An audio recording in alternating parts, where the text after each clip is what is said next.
Du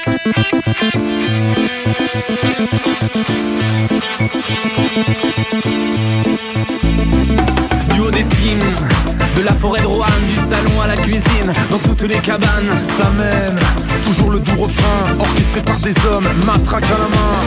Expulsion du terrain, l'avion décollera demain. Mais on résiste, main dans la main. Expulsons leur bande de pantins. Expulsons leur bande de Notre-Dame-des-Landes. Renversons la vapeur, il est temps qu'on nous entende. Expulsons leur bande de Notre-Dame-des-Landes.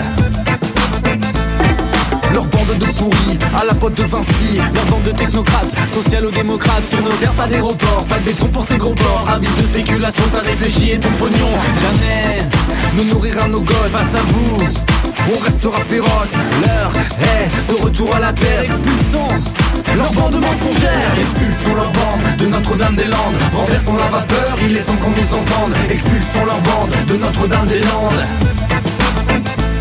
Leur bande de lâches, soldats des mégalos, prêts à gazer des vaches à coups de taser et lacrymo. Sans pain, sans travailler, sans armes, nous allons être gouvernés par des mouchards et des gendarmes. Des sabres peuples et des curés. Jusqu'à quand les gens de guerre tiendront le haut du pavé? On va rien lâcher, on plantera des patates, on te fera bouffer le moindre gramme d'asphalte. Expulsons leur bande de Notre-Dame-des-Landes. Renversons la vapeur, il est temps qu'on nous entende. Expulsons leur bande de Notre-Dame-des-Landes. Face à vous, de dangereux terroristes, armés de bon sens, de palettes et de vis, qui jettent des poireaux à la figure. Pauvres flics, tout proche de la bavure. Ici, tout le monde est solidaire. La ZAD tient bon et ne lâchera pas l'affaire. Ici, tout le monde est solidaire pour construire un monde sans leur bande d'actionnaires. Expulsons leur bande de Notre-Dame-des-Landes. Renversons la vapeur, il est temps qu'on nous entende. Expulsons leur bande de Notre-Dame-des-Landes. Expulsons leur bande de Notre-Dame-des-Landes. Renversons la vapeur, il est temps qu'on nous entende. Expulsons leur bande de Notre-Dame-des-Landes. Quel est le trou-duc de CRS ou de qui que ce soit d'autre dans les bureaux de Vinci, dans les bureaux de la préfecture, dans les bureaux des ministères qui est capable de se prendre en charge à ce point-là?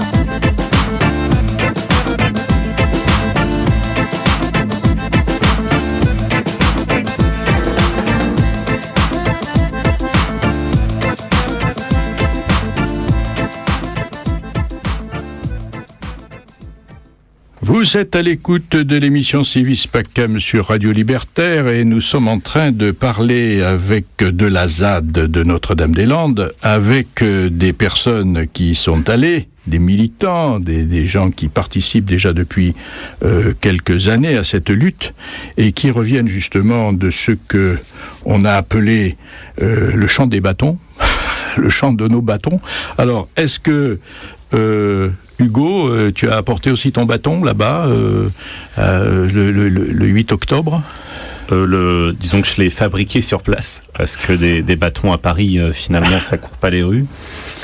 Et je l'ai planté dans une espèce de motte de terre qui marquait la délimitation d'un terrain près d'un lieu assez agréable qui s'appelle Bellevue et assez intéressant, la ferme de Bellevue.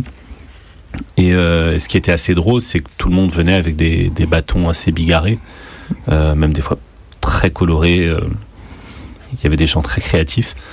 Et peu à peu, donc, plantaient leurs bâtons. Et en fait, au bout de 40 000 bâtons, on s'est retrouvé avec une espèce de barricade hérisson. Je ne sais pas si les auditeurs visualisent, mais en fait, une motte complètement remplie de bâtons. Et c'était assez drôle. Et c'est quelque chose d'assez caractéristique à la ZAD, de pas être dans un entre guillemets un militantisme terne et brutal. On a toujours le sens de l'humour à la ZAD et c'est vrai que ça fait du bien. Alors justement, le bâton, il est décoré. Bon, c'est parce que c'est le bâton de berger. Hein, c'est quand même le bâton des marcheurs. C'est le bâton. Ça a plusieurs significations, le bâton. Mais ça sert aussi à se défendre au cas où, il y aurait des attaques justement de la violence. Parce que on a entendu encore dernièrement Monsieur Manuel Valls qui déclarait dans Ouest France le 12 octobre, c'est-à-dire hier, hein, l'évacuation se fera cet automne. Engager des travaux nécessite des moyens des forces mobiles pour tenir ensuite le terrain et protéger Nantes et Rennes. Alors il faut croire que déjà tout est en train de s'organiser au niveau de l'évacuation, comme ils disent, de la ZAD. Bon, alors il paraît que Ségolène Royal n'est pas d'accord, mais enfin on connaît le jeu entre les uns et les autres. Tout ça, on s'attend au pire. Et puis les politiques sont allés de temps en temps sur la ZAD. Certains y sont allés même pour faire des déclarations. Ils sont aujourd'hui au gouvernement, donc ils ont retourné leur veste.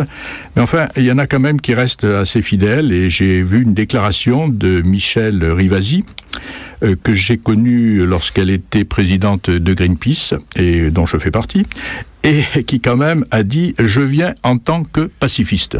Alors c'était déjà pas mal, parce qu'elle reconnaissait le mouvement pacifiste, enfin la façon non violente d'agir des gens qui sont là-bas, et elle dit aussi « J'essaye de dire au gouvernement, arrêtez ce projet, il est incohérent par rapport à la COP21, mais enfin ça beaucoup de monde l'a dit, et si vous évacuez la ZAD, il va y avoir de la violence ». Alors la violence, justement, est-ce que vous avez l'impression, est-ce que vous avez ressenti cette menace de la violence qui se prépare, qui a déjà eu lieu souvent, et puis dans d'autres endroits, on pense toujours à Rémi Fraisse, hein.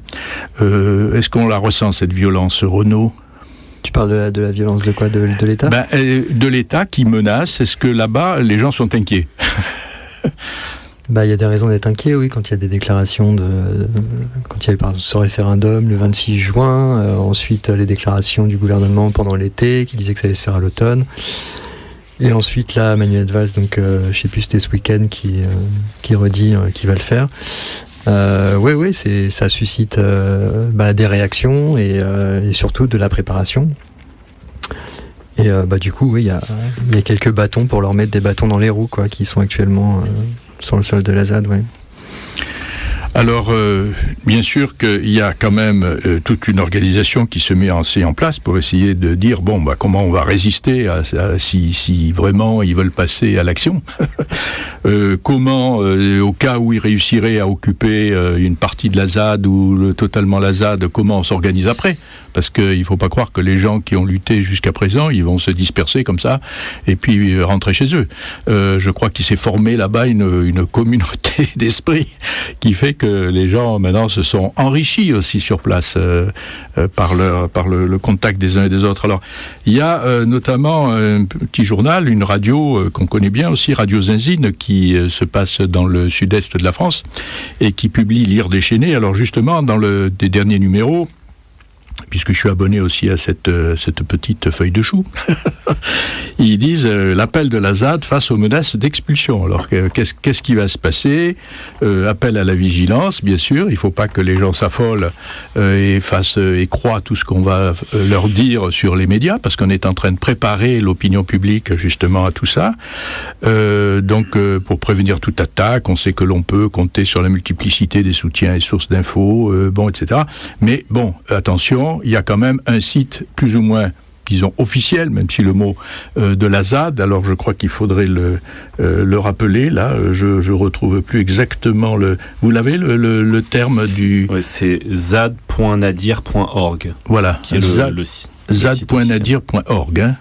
C'est celui-là qui, disons, donne les informations vérifiées, si on peut dire. Parce que, bien sûr que, vous pensez bien qu'il va y avoir, sur les réseaux sociaux, une espèce d'enfumage organisé par ceux qui risquent de passer à l'attaque. Et à ce moment-là, il faut déjà penser à ça.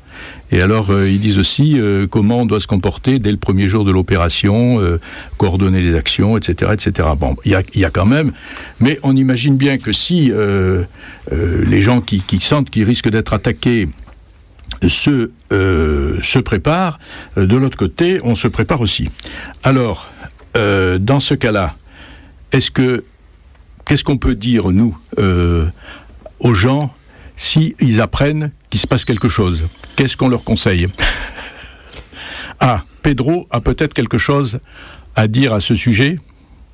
Oui, au cas où on aurait un risque d'un début d'expulsion sur la ZAD, en fait, il y a pas mal d'appels qui ont été faits, non simplement de remonter sur la ZAD et soutenir sur place, en sachant que ça sera difficile souvent d'aller sur le moment parce chacun a sa vie. Et au-delà de ça, c'est que on sait jamais si un dispositif de sécurité sera mis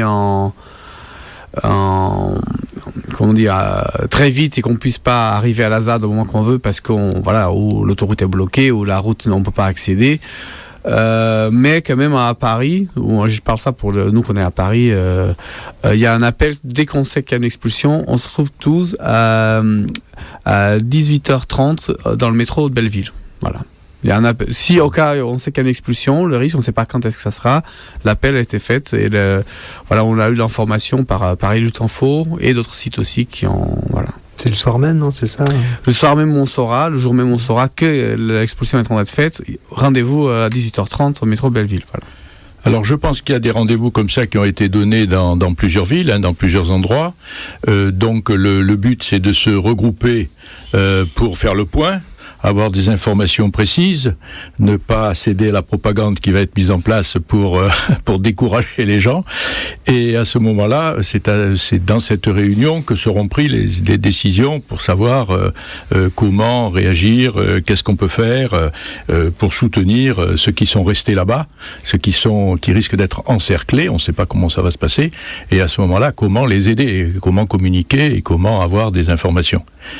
Alors est-ce que Hugo a d'autres informations? On peut pas tout donner, mais il faut se méfier aussi là-bas à la ZAD comme partout des gens infiltrés. On en a eu partout.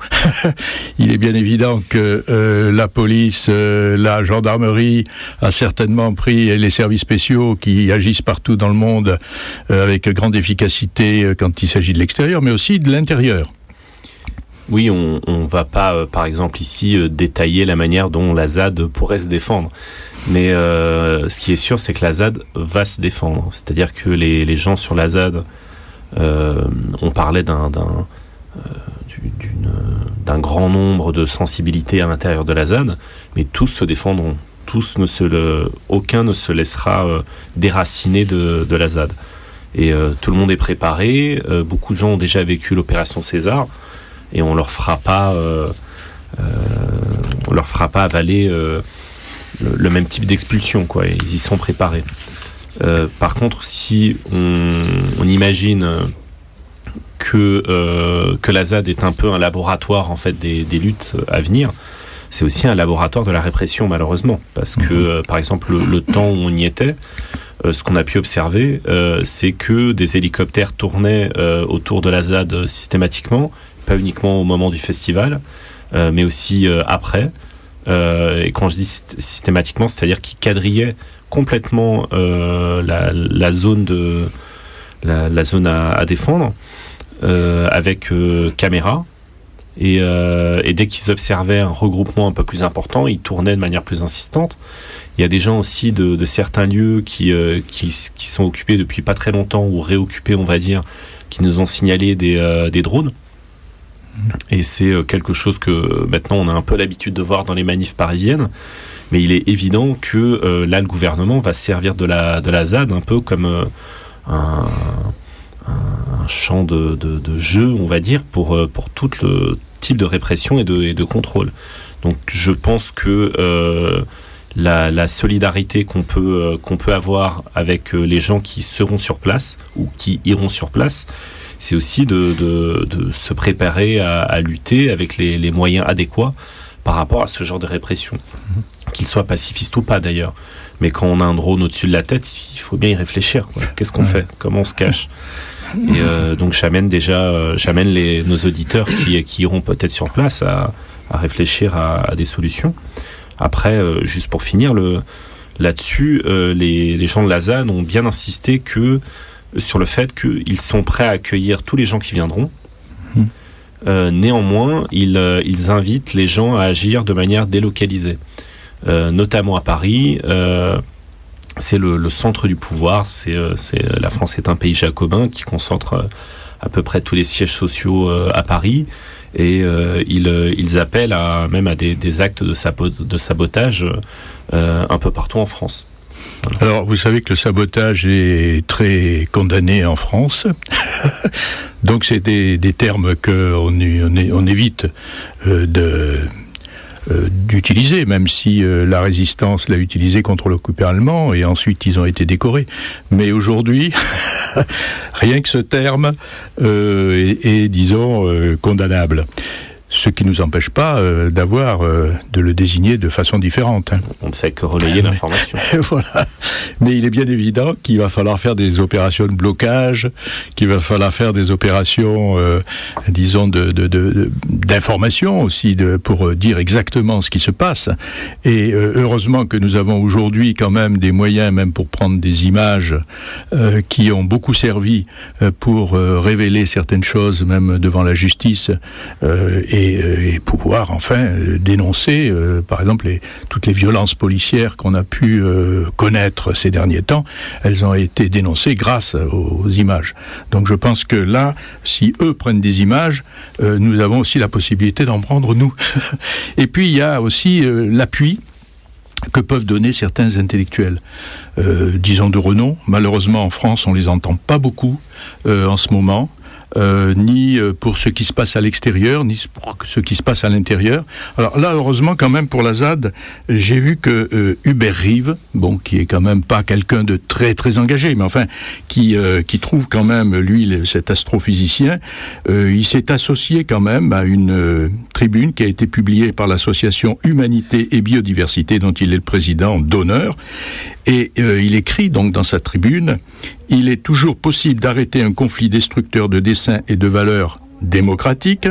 La situation de Notre-Dame-des-Landes offre cette opportunité. Humanité et Biodiversité, donc son association, appelle nos responsables politiques à s'en saisir. Il s'agit d'éviter des affrontements qui, de musclés, pourraient devenir mortels. » On l'a vu à Sivens, avec Rémi Fraisse. Ajouter de la violence aux violences que subit déjà la société française est insupportable à qui souhaite une société apaisée. En cette période préélectorale, ne pas aviver les tensions sociales serait plus conforme à ce que l'on attend du monde. Bon, voilà la parole d'Hubert Reeves. On est d'accord, bien sûr. Mais on aimerait qu'il y en ait d'autres d'intellectuels qui fassent un peu pression, justement, pour éviter cette violence, sachant que, quand même... les gens qui occupent cette ZAD sont essentiellement au départ des non-violents. Bien sûr que s'ils sont attaqués, ils sont obligés de se défendre. Alors, puis j'y reprends un petit peu, je ne vais pas continuer tout ce que dit Hubert Reeves, on peut le retrouver, il commence à y avoir maintenant des tribunes dans les journaux, il y a quand même des gens qui s'expriment, et tout le monde reconnaît que cet aéroport est complètement inutile, que cet aéroport est complètement dépassé, qui ne servira à rien, mais comme tu dis, Hugo, on veut en faire un exemple, on veut affaiblir les mouvements d'opposition, et on essaie de les affaiblir à Calais, on les affaiblit à Notre-Dame-des-Landes, et tout ça c'est pour faire peur. Mais on n'a pas peur. Alors on fait une autre petite pause musicale, Pedro ? Tu choisis, hein.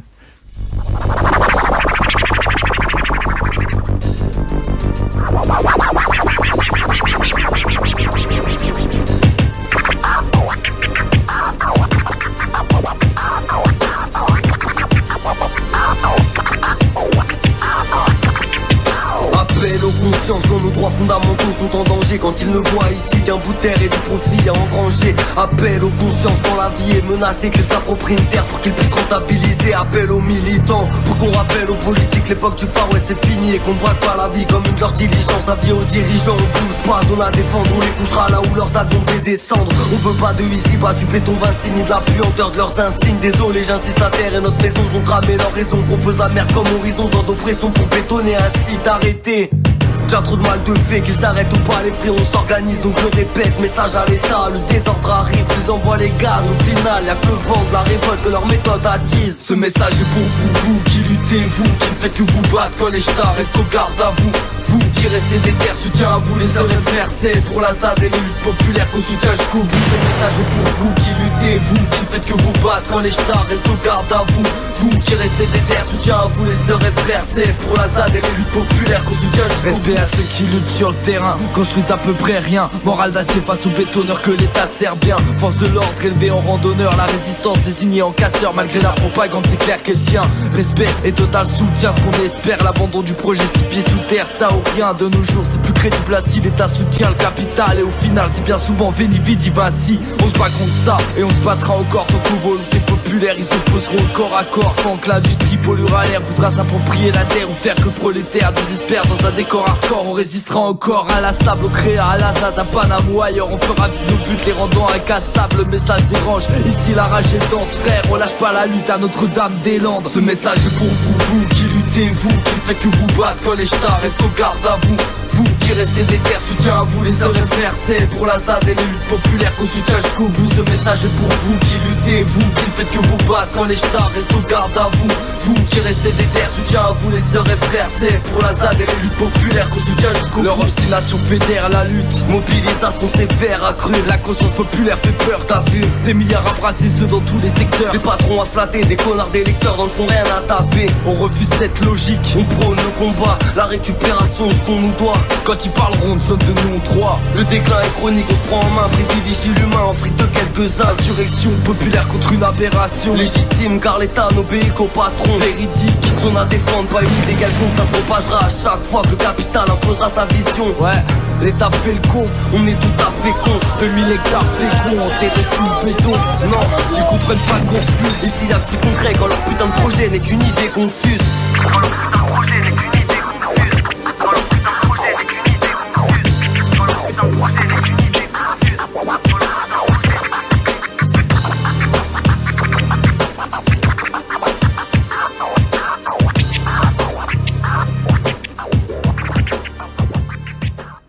Vous êtes toujours à l'écoute de l'émission Civis Pacem, je répète toujours la même chose sur Radio Libertaire, émission de l'Union pacifiste. Nous avons là parlé de la ZAD, de ce qui s'y est passé pendant le week-end, ce grand rassemblement de 40 000 personnes, toutes ces personnes qui ont amené leurs bâtons, qui l'ont planté là-bas, qui se sont réunis, qui sont restés certains plusieurs jours, comme nos amis que vous venez d'entendre, là, Pedro, Hugo, Renaud, mais il y en a bien d'autres, aussi. Alors vous êtes tous parisiens, je crois. Vous êtes tous parisiens. Oui. On habite autour ou dans Paris. Ou enfin dans la région parisienne. Mais vous avez vu des gens qui venaient de partout. Et largement au-delà de la France aussi. Donc on peut dire que maintenant cette lutte est devenue emblématique, qu'il faut absolument la gagner et qu'on espère tous qu'elle va aboutir. Est-ce que vous avez quelque chose à rajouter que je vous avais pas pu dire là-dessus encore, que vous aimeriez dire ? Moi, j'ai peut-être juste un petit détail en fait du mode de fonctionnement de la ZAD qui peut intéresser un peu l'Union pacifiste. Oui. C'est comment ils ont réussi à se réguler entre personnalités aussi différentes et notamment essayer de régler les conflits. Parce que de temps en temps, y a des conflits, les gens se font pas toujours des bisous, il y en a aussi qui se cassent la gueule, comme ailleurs. Et du coup, ils ont inventé un concept assez intéressant qu'ils appellent le cycle des 12. J'ai un petit texte devant moi, je peux vous le lire très rapidement. C'est le groupe de médiation des conflits pour la ZAD.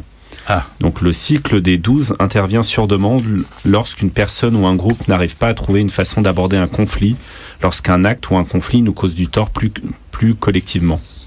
Les participants au cycle des 12 ne s'appuient ni sur la force, ni sur des lois, mais ont la responsabilité de trouver une solution adaptée aux situations pour lesquelles ils sont sollicités, sous le contrôle de la réunion des habitants. Il est composé de 12 personnes tirées au sort, en réunion des habitants, pour 1 mois, sur une liste des lieux de la ZAD et une liste de volontaires. Cette liste est toujours ouverte à de nouvelles inscriptions. D'autres infos sur le fonctionnement du groupe peuvent être demandées à l'un des membres. Vous pouvez contacter le cycle des 12, là il y a un numéro de téléphone, ou en parler à un membre en réunion des habitants ou ailleurs.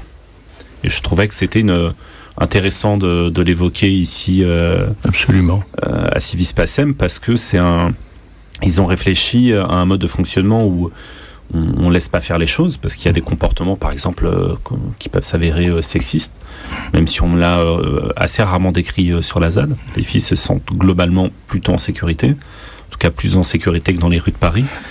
Mais ils ont trouvé un mode de fonctionnement quand même collectif, où des gens tirés au sort vont essayer de régler les choses, mais pas sur ni basé sur la légitimité de la force, ni basé sur la légitimité de l'État. Et je trouve ça...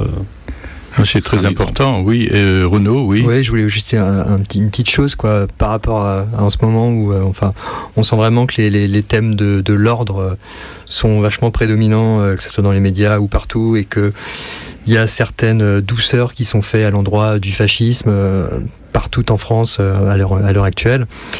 Et donc beaucoup de politiciens qui brandissent le drapeau du chaos si jamais ils n'étaient pas là pour assurer l'ordre. Et moi j'aurais finalement pour finir ajouté quelque chose, c'est de dire que finalement sans gouvernementalité, sans centralité, c'est-à-dire sans police, sans plan d'aménagement du territoire, sans toutes ces choses-là, finalement en fait on n'obtient pas le chaos. C'est pas ce qui se passe du tout à la ZAD. Au contraire, il y a une très forte vitalité. Et voilà, je pense que c'était important de dire ça, quoi. Non, je crois qu'effectivement, c'est très important de savoir que les gens peuvent s'organiser entre eux, qu'ils peuvent régler les conflits entre eux, qui n'ont pas besoin d'utiliser, comme vous dites, la force, ni d'utiliser il y a des pays, justement...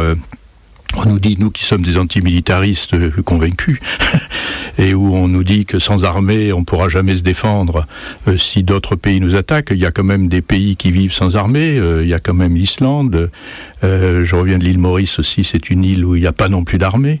Quand on se promène dans ces pays, ce qui est extraordinaire, c'est que on croise jamais une personne armée. Si vous allez en Islande, vous verrez pas un policier à l'horizon, même quand vous allez arriver à l'aéroport, il n'y a même pas de contrôle très fort. On vous fait pas passer 3 fois sous un portique, et pourtant, il n'y a pas plus de violence qu'ailleurs. Donc, il n'y a pas plus d'agression. Les gens se respectent. Donc, c'est un peu ce qu'il faut faire comprendre à nos gouvernants, qui sont en train de nous militariser partout, qui veulent nous imposer cet ordre qui est le leur, qui n'est pas le nôtre, qu'on peut aussi très bien vivre comme ça. Est-ce que, Pedro, tu es d'accord avec cette organisation puisque vous avez passé plusieurs jours là-bas, la vie, elle se passe comment ? C'est-à-dire, j'ai vu que Pedro partait avec un gros sac, parce qu'il faut quand même apporter quelques provisions, il faut quand même apporter quelques moyens de vivre là-bas. On peut pas vivre au crochet des gens qui sont, bien qu'ils soient très accueillants, d'après ce que je sais, mais enfin, on peut pas vivre toujours à leur crochet, il faut arriver avec un peu d'autonomie quand même.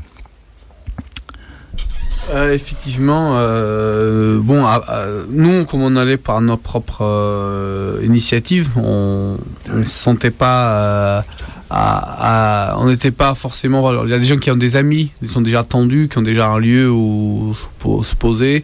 Nous, c'était pas notre cas, parce que nous, malgré qu'on a connu déjà des gens pour aller plusieurs fois qu'on a pu être présents, on s'est préparé comme tout le monde, quoi, avec une tente, camping, voilà. À part peut-être par rapport à d'autres campings qu'on n'amène pas ici pour se préparer un peu, pour faire du bois, pour s'installer un peu, faire le feu, normal, comme voilà, on n'était pas prêt à grand chose, juste le temps de se poser comme n'importe quel camping qu'on pourrait faire. C'est ça nos munitions et nos grands sacs. Mais alors pourquoi parce que la plupart vont là-bas, ils manifestent pendant une journée ou deux, enfin une journée en général, et puis ils rentrent le soir à la maison. Pourquoi vous avez décidé de rester plusieurs jours sur place ? Ce qui nous a fait rester un peu plus longtemps, c'est justement pour la ZAD, c'est quand même grand, c'est un bocage qui selon, j'ai entendu dire par les informations, à 2000 hectares, si je ne me trompe pas, vous pouvez me corriger, c'est 2000 hectares en fait, voilà. Et en sachant que dans ces 2000 hectares, il y a beaucoup de lieux de vie. Je ne peux pas dire combien parce que je n'ai pas un numéro, mais nous on n'avait connu qu'une partie de la ZAD, plus centrale, où finalement... on se disait qu'on connaissait pas très bien la ZAD, qu'il y avait beaucoup d'autres endroits à connaître, et même des rencontres à faire peut-être avec d'autres gens. Et effectivement, on a pu, par le fait qu'on a resté plus longtemps, non simplement ou le temps de se promener et de connaître d'autres lieux, comme aussi de rencontrer des gens. Voilà. Donc ça permet aussi de lier des connaissances, de se regrouper, de connaître des gens même d'autres pays qu'on pourra aller aider sur place quand ce sera nécessaire chez eux. Je crois que c'était un peu aussi la politique qui est menée à Greenpeace, c'est-à-dire que quand des actions sont entreprises en France, il y a beaucoup d'aides qui viennent d'autres pays, justement parce qu'il y a des spécialistes des grimpeurs, des spécialistes de la mer. Bon, ils sont pas tous en France, donc c'est normal que et puis alors les Français vont aller aider en Allemagne ou en Italie s'il se passe quelque chose, ou même en Afrique ou en Asie. Bon, donc c'est un peu justement ce côté internationaliste qui est important de conserver et de montrer qu'une lutte même très locale peut être emblématique de quelque chose qui peut se reproduire ailleurs d'ailleurs, parce que ces grands projets qui se déroulent en France, et ces grands projets inutiles, on les trouve dans d'autres pays. Ce sont des barrages, ce sont des lignes de chemin de fer inutiles, des tunnels inutiles, des routes inutiles, mais on sait que c'est ce qui fait gagner de l'argent, donc même de produire des choses inutiles.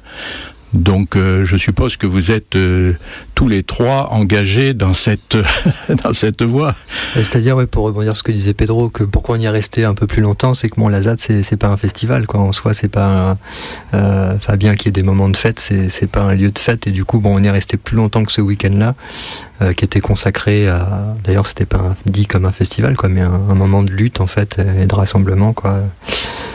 Et donc comme c'est un lieu de vie, de mode de vie, nous on essaye tant que possible quand on y va de vivre quand on va là-bas, pas simplement venir consommer un festival ou un moment très court, quoi. Parce que à chaque fois on trouve qu'on reste pas assez longtemps. C'est ce que font les politiques généralement. Est-ce que vous en avez croisé beaucoup ? Non. Parce qu'ils viennent avec leur photographe, 2 photos, et puis on rentre à la maison. Généralement, il faut se montrer lorsqu'on veut s'associer. Dans les manifs, souvent, ils sont au début de la manif, et puis après, ils rentrent. La plupart, pas tous, mais enfin, la plupart. À mon avis, parce qu'on parle de la ZAD depuis tout à l'heure, mais en fait, je pense que la lutte contre l'aéroport et l'existence de la ZAD, ce sont 2 choses à la fois différentes et à la fois ce sont les mêmes. Mais je pense qu'on peut instrumentaliser assez facilement la lutte contre l'aéroport en restant dans le local, on va dire, comme le fait Ségolène Royal. Bon, elle en est pas à son premier coup du genre, on a l'habitude. Mais instrumentaliser la ZAD, ça me paraît assez difficile, parce que le projet est tellement vivant, est tellement multiforme et d'une certaine façon radicale, au bon sens du terme, que ça me paraît impossible, en tout cas très difficile de l'instrumentaliser. Même, je crois que Mélenchon avait fait une sortie, enfin personne n'y croit, il a l'air complètement à la ramasse, quoi, parce que je pense qu'il n'y a jamais été, il ne comprend pas ce que c'est. Après, juste pour rebondir sur ce que tu disais après, sur les grands projets, nous, à ma connaissance, on n'a pas l'habitude de la lutte contre ces grands projets, même si on la connaît, on connaît celles qui se font, par exemple, dernièrement à Bure. Mais au-delà de ça, j'aimerais juste faire le lien avec Vinci, parce que Vinci, en termes de grands projets, en ce moment, il en prépare un autre, c'est le mur de Calais. Cette espèce de mur de la honte, comme l'a qualifié, je ne sais plus quel journal allemand dernièrement, là, en une. C'est également Vinci. Donc Vinci construit nos autoroutes, nos prisons, le mur de Calais, veut construire l'aéroport de la ZAD. Faut quand même se poser la question des liens politico-financiers entre cette multinationale et le pouvoir politique en France, parce que c'est quand même pas croyable qu'il soit sur tous les coups. Enfin, il ne faut pas oublier que Vinci, avec d'autres sociétés d'ailleurs, sont toutes originaires de la Lyonnaise des Eaux et de la Générale des Eaux, qui étaient déjà bien connues pour arroser tous les partis politiques, de droite et de gauche. Donc ils ont changé de nom chaque fois qu'il y a eu un scandale, Aujourd'hui, il s'appelle Vinci, il s'appelle... Enfin, c'est toujours la même lignée, hein, c'est toujours la même lignée d'industriels qui, effectivement, ont tout intérêt à construire des choses inutiles. Et puis, alors, on espère quand même pour cet aéroport, parce qu'il y a eu des luttes dans le monde. Il y a eu, par exemple, au Japon, l'aéroport d'Osaka, qui était un aéroport énorme aussi. Il y a eu des luttes qui ont duré des années par les Japonais. Des films qui ont été tournés à cette occasion, notamment un film ici en France, par un Français qui est allé tourner là-bas, Yves Lemasson. Et malheureusement, cet aéroport s'est fait quand même. Bon, alors on espère que nos amis de la ZAD et puis tous ceux qui les soutiennent vont réussir mieux que les Japonais. Mais je crois que c'est pour ça que ça a une répercussion dans le monde. La lutte des Japonais a une répercussion dans le monde entier, des paysans japonais. Et je crois que aussi la lutte qui se passe actuellement à Notre-Dame-des-Landes aura aussi une répercussion. Bon, alors je vais simplement faire quelques annonces pour terminer. Je vous remercie d'en avoir parlé. Quelques annonces pour dire que Serge Ugeroyo, notre ami chanteur que j'ai rencontré dernièrement là à la Butte aux Cailles avec les amis de la commune, va donner un concert le vendredi 2 décembre à 20h au centre culturel de Seraing en Belgique. Tout près de Liège, où il a d'ailleurs travaillé pendant de nombreuses années, Serge, là-bas. Il y a une exposition sur Eugène Potier qui se tient dans la mairie du 2e arrondissement, où il se passe beaucoup de choses dans la mairie du 2e arrondissement, parce que nous avons notre ami Jacques Bouteau, qui est le maire du 2e arrondissement et qui accueille Amnesty International, les amis de la commune, enfin beaucoup de gens dans sa mairie, qui est très vivante. Mais je vous la signale, allez la voir si vous pouvez, elle se termine demain. Alors donc c'est jusqu'au 14 octobre, donc, et c'est ouvert de 8h30 à 17h. Bon, une annonce aussi pour notre amie Pierrette Dupoyer. Alors elle, c'est une comédienne, metteur en scène, elle fait tout, elle écrit les textes, elle joue, c'est formidable depuis des années. C'est la marathonienne du Festival d'Avignon. C'était une grande amie de Mouna, je parle de Mouna parce que les auditeurs de Civis Pacem connaissent bien Mouna. Et alors elle va donner donc un spectacle.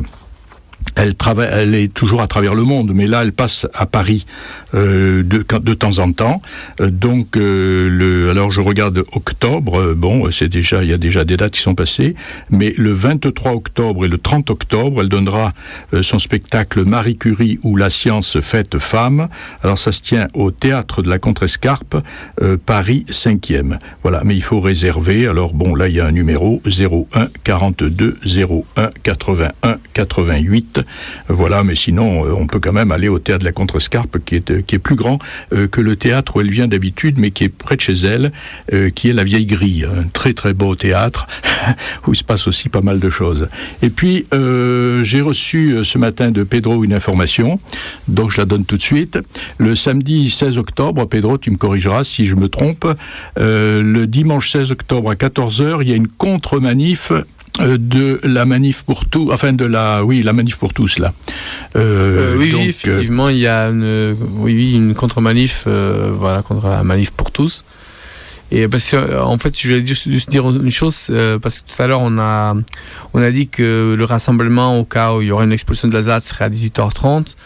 Et cette information elle est venue d'un site qui s'appelle Paris Lutte Info, et que c'est un site qui heureusement pendant même le mouvement de la loi travail a bien permis de suivre un peu les informations de tout ce qui se passait, et que demain il y aura la parole errante en soutien à Paris Lutte Info, qui est un site qui est bénévole, mais qui ont pas mal de difficultés dans la gestion, parce que c'est très difficile de suivre un mouvement social, notamment la ZAD, Calais et loi travail.